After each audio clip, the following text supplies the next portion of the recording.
Todos vamos a hablar sobre el sistema digestivo y los cambios metabólicos en el envejecimiento.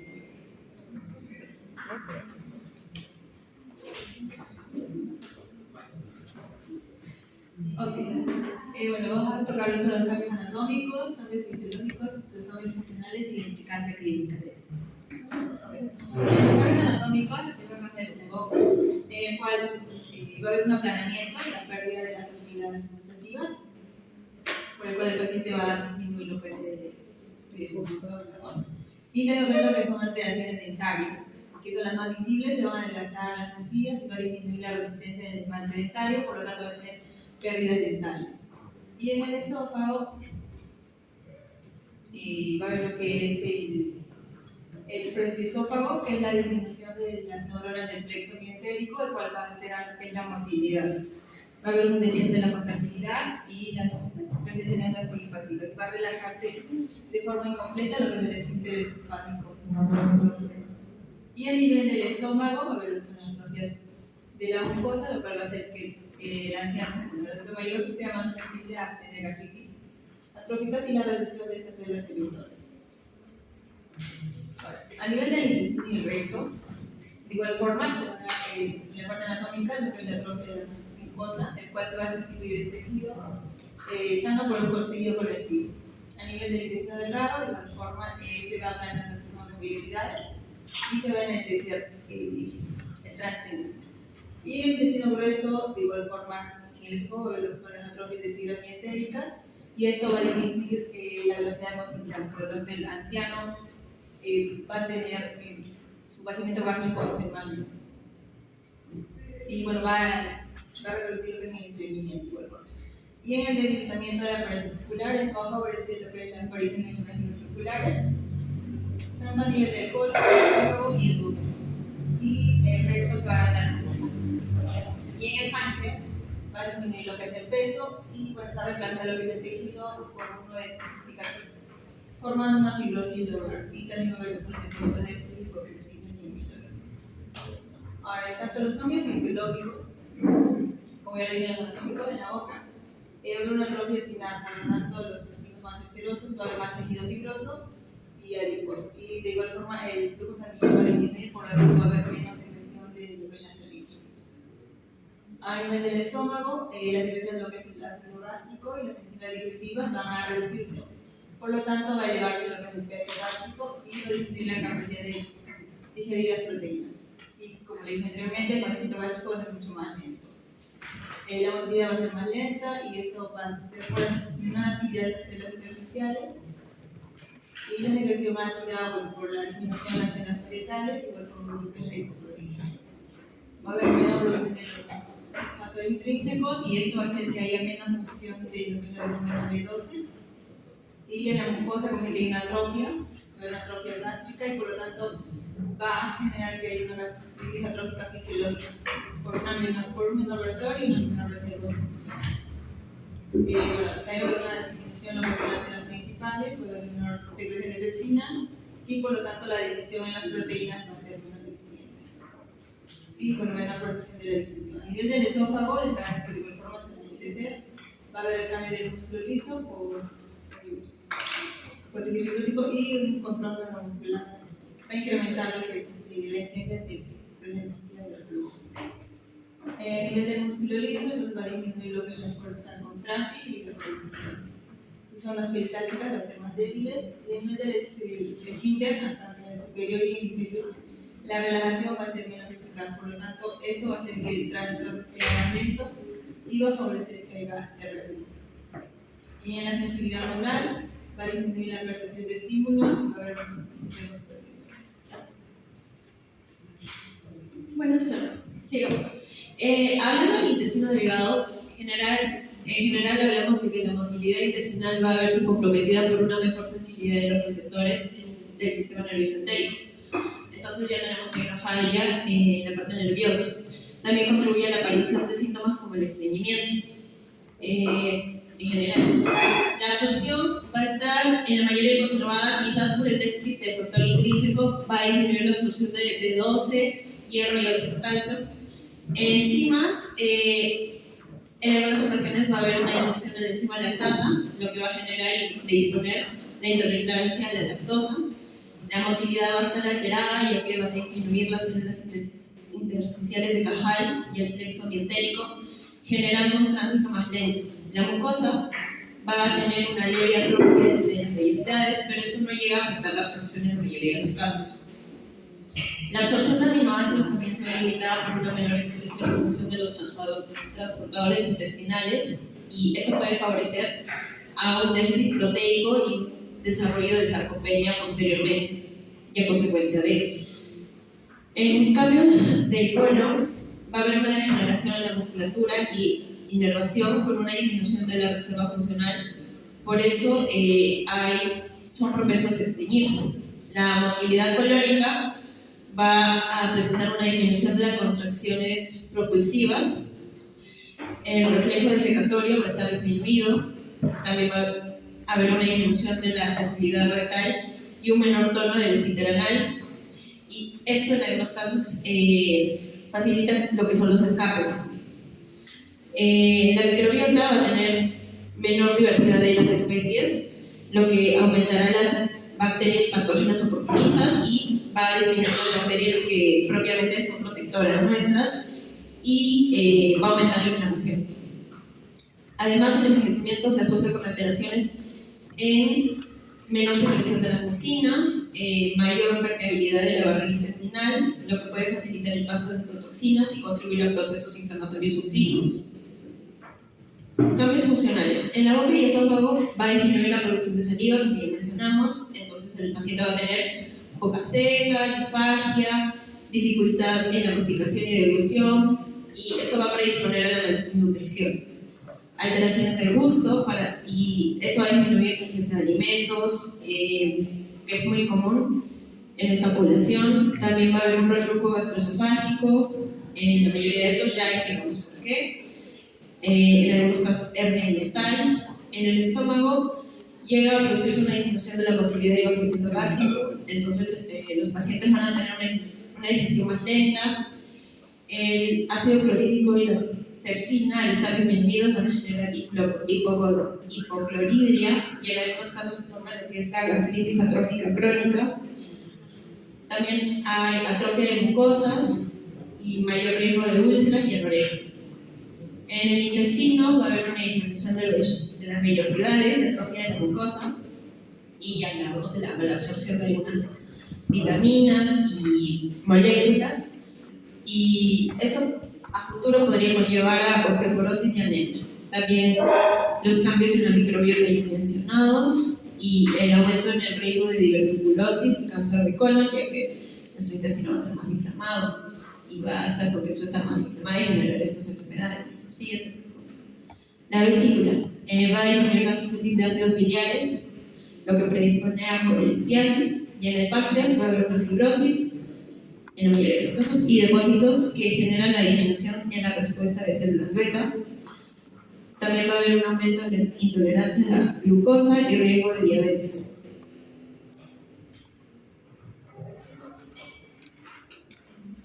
Bueno, hablando ahora sí del hígado como algo más importante, ya que hemos visto todo este entorno digestivo, lo que ocurre, el primer cambio que va a ocurrir cuando nosotros vamos envejeciendo, lo primero que ocurre es que nuestro hígado va disminuyendo de tamaño cada vez un poco más, y esto se debe a que va a aumentar la apoptosis en nuestro hígado, los hepatocitos van disminuyendo, y también se va tornando con el paso de los años a un color más pálido. Y esto es porque los hepatocitos que van quedando de toda esta apoptosis que hubo, se van llenando más de lípidos y proteínas, y esto explica que hay mayor depósito de lipofuscina.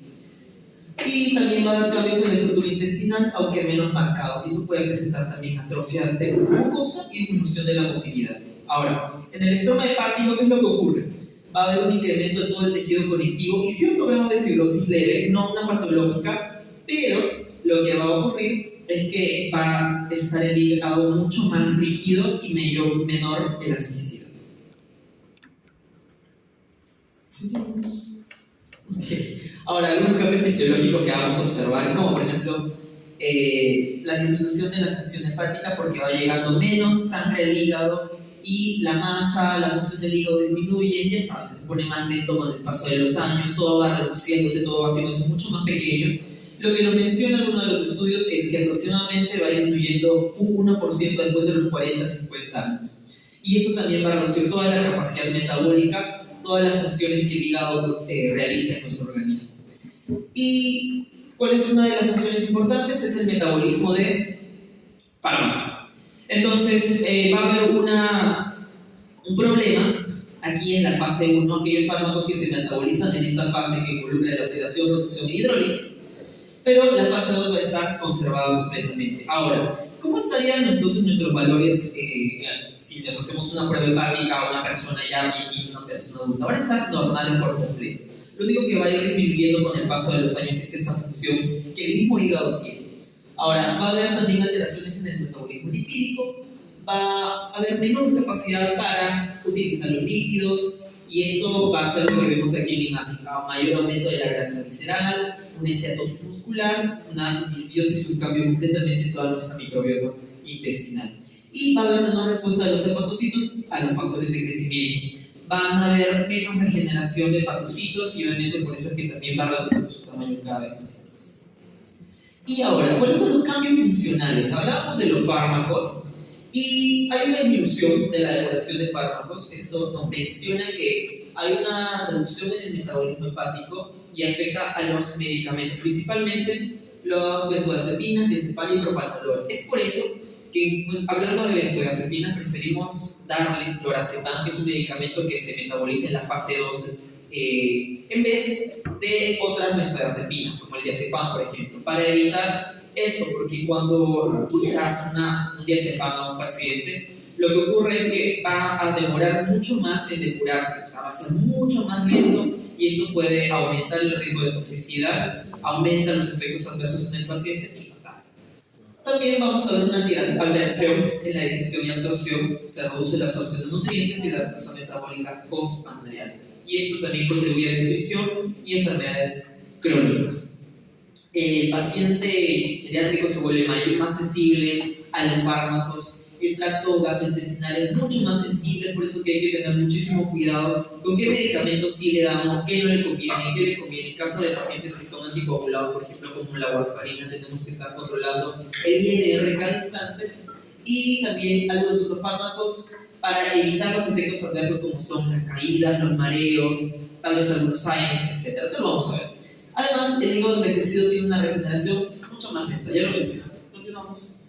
Y ya para culminar cómo es que afecta todo esto clínicamente a nuestro paciente, va a haber mayor toxicidad medicamentosa, como lo vimos, aumento de la biodisponibilidad de fármacos con el metabolismo del primer paso, así como vemos en la imagen de allá. Hay dos fases, fase 1 y fase 2. Entonces, va a haber fármacos que se metabolicen mucho más lento en la fase 1, y esos no queremos, sino los que se metabolicen en la fase 2, como son el lorazepam, por ejemplo. Toxicidad más frecuente con fármacos comunes como AINES, paracetamol y algunos antibióticos, y también regeneración hepática lenta tras el daño de cirugía. Va a haber un mayor riesgo de colelitiasis por cambios en la composición de la bilis, así como alteraciones también en algunas pruebas hepáticas que nos podrían confundir, pero siempre tenemos que asociarlo junto con la clínica de nuestro paciente. Y tenemos que verificar la polifarmacia, porque como se mencionó, nuestros pacientes geriátricos consumen muchos medicamentos y tener mucho cuidado en cuáles hacen interacción entre ellos y podrían presentar efectos adversos, etc. Y ya para culminar, vamos a ver estas repercusiones clínicas en general de todo lo que hemos hablado en el sistema digestivo. Y muchos de los cambios, tanto anatómicos y fisiológicos, todo lo que vimos son la dispepsia, mala absorción, estreñimiento, deficiencia proteica. Por ahí vimos que había todo el tracto gastrointestinal se pone mucho más lento, y esto proporciona que el paciente esté malnutrido muchas veces. Ahora, siempre se considera en la evaluación clínica y la adaptación de recomendaciones nutricionales de todos los especialistas para que pueda tener una mejor calidad de vida con el pasar de los años. Y también hay cambios metabólicos que ya los mencionamos. Y eso sería todo con respecto a Sistema digestivo con el paciente general. Gracias.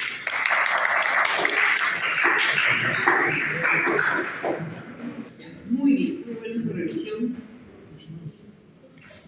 Claves que tiene que saber sí o sí, esto que he explicado sobre el hígado. Esto pues, en relación a cómo va a ser el metabolismo de los fármacos, ¿no? Que eso es lo que principalmente va a cambiar. Y tal cual el ejemplo que ha puesto su compañero, uno es con las benzodiazepinas, ¿ya? Porque es que generalmente los adultos mayores tienen más problemas, más efectos secundarios con estos medicamentos. Como saben, generalmente, bueno, los adultos mayores, muchos tienen problemas de trastornos del sueño y acuden mucho a diversas consultas por eso. Y generalmente, ¿qué les dan? Alprazolam o clonazepam, que son los que más usan, ¿no? Entonces, ¿y estos medicamentos qué problema tienen? Uno de ellos es lo que ha explicado su compañero. Entonces, ¿qué? Se metabolizan más lento y se depuran más lento. Entonces, duran más tiempo en sangre. Y lo que vemos es efectos secundarios, ¿ya? Entonces, más marcados. Por eso es que no es un fármaco de elección para uso en los adultos mayores.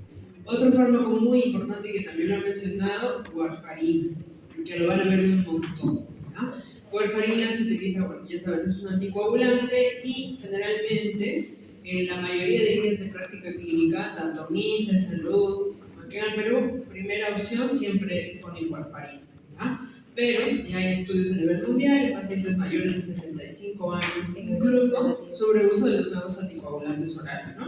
Apixaban, Dabigatran, Rivaroxaban, Edoxaban, ¿no? Sobre todo Edoxaban y Apixaban, ¿no? Que son los más seguros en el adulto mayor, menos riesgo de sangrado y todo eso.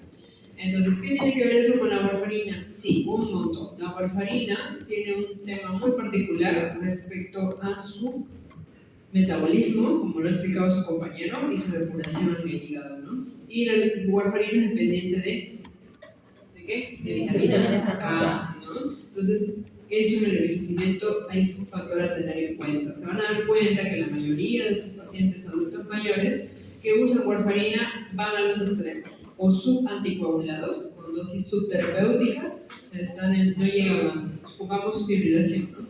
2 a 3 no llegan a 2, o al contrario, vienen a emergencia por varios episodios de hemorragias porque tienen el INR prolongado, ¿no? Entonces, generalmente mayor a 3.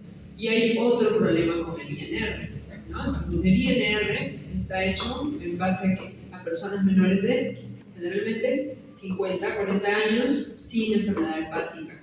Cuando hay una enfermedad hepática, ya sea más frecuente, ¿no? Cirrosis o con el envejecimiento, esto va a cambiar. Entonces, como cambia esto que su compañero muy bien ha explicado, que es la fase 1, entonces el medicamento no funciona de forma adecuada, ¿no?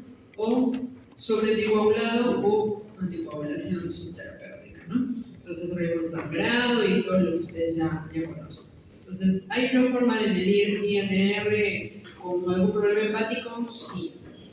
¿Han escuchado ese marcador? ¿Cómo se mide warfarina, el adecuado uso con INR, pero en un paciente, por ejemplo, con cirrosis? Hay INR libre, ¿ah? Pero que en el Perú hay en 2 o 3 lugares y se recontra caro. Y o sea, en los hospitales no se puede medir. Entonces, eso es un problema con la warfarina, que es un fármaco que se utiliza un montón. Ya. Lo otro, el pH del estómago. ¿Qué han entendido? ¿Tiende a ser más ácido o más alcalino? Tiende a alcalinizarse, ¿no? Y eso es un problema para la absorción de un montón de cosas, ¿no? Y lo que ha explicado bien su compañera por aquí, sobre todo afecta la función del hierro, del calcio y de la vitamina B12, ¿no? La vitamina B12 se une al factor intrínseco, ¿dónde? Se absorbe en el intestino delgado, ¿no? Pero el factor intrínseco, ¿dónde se produce?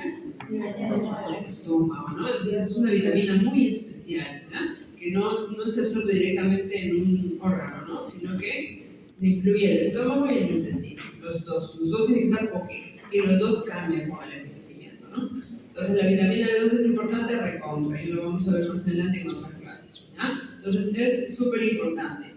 La saliva cambia, los dientes cambian, el esófago cambia.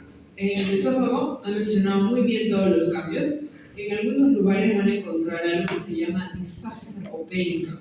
¿ya? Eso es, no es que sea muy frecuente, pero es un cambio relacionado también a la sarcopenia. Entonces, así como hay pérdida de masa muscular esquelética, también algunos órganos como el esófago pueden tener cambios en la motilidad en relación a disfagia sarcopénica, bueno, a la sarcopenia en el músculo que produce disfagia, ¿ya? Entonces, esos cambios. Y allá, los exámenes de laboratorio. Por ejemplo, cuando hago un perfil hepático, pacientes vienen quieren un chequeo general, que les encantan los gorditos mayores.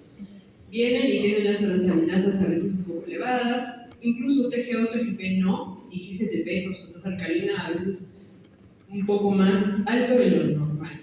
¿Ya? Les hacen ecografía hepática y todo está bien. Entonces, ¿qué piensan? No, tiene algún problema hepático, probablemente, ¿no? No necesariamente. Por eso ahí su compañera bien claro lo puso.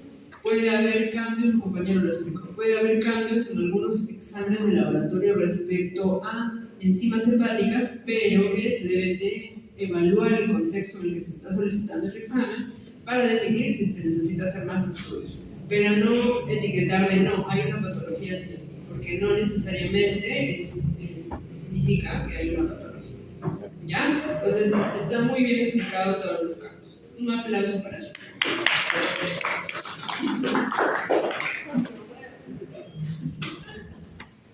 Ya, vamos a tomar un break, un receso hasta las 4:15.